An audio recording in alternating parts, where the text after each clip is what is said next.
جماع کے دوران دائیں آنکھ پھڑکے تو سمجھ جاؤ تمہارا بیٹا پیدا ہوگا۔ جماع کے دوران بائیں آنکھ پھڑکے تو سمجھ جاؤ تمہاری بیٹی پیدا ہوگی۔ بیوی کے پاس جانے سے قبل انار دانہ کھانے سے انسان میں طاقت آتی ہے۔ بادام کھا کر بیوی کے ساتھ جماع کرنے سے اولاد ذہین پیدا ہوتی ہے۔ یکسوئی اللہ کی مہربانی سے عطا ہوتی ہے۔ دل ایک آئینہ ہے جو ذرا سی ٹھیس لگنے سے چکنا چور ہو جاتا ہے اور پھر اس کا مداوع کوئی شے نہیں کر سکتی۔ ترک گناہ سے حق تعالی تک رسائی ممکن ہے۔ موت کو اجازت لینے کی ضرورت نہیں ہے، وہ بغیر کھٹکھٹائے جس دروازے سے چاہے داخل ہو سکتی ہے۔ اپنی زبان کی حفاظت کرو۔ بہت سی پریشانیاں اور مصیبتیں زبان ہی کے باعث پیدا ہوتی ہیں۔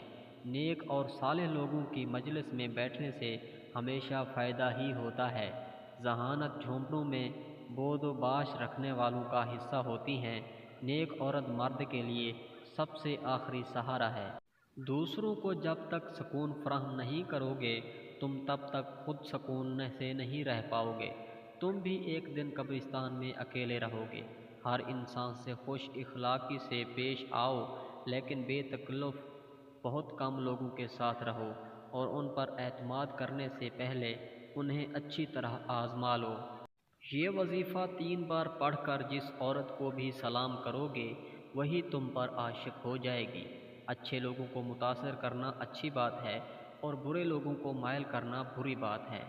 برے کلام سے پرہیز کر کے اس سے لوگوں کے دل متنفر ہو جاتے ہیں۔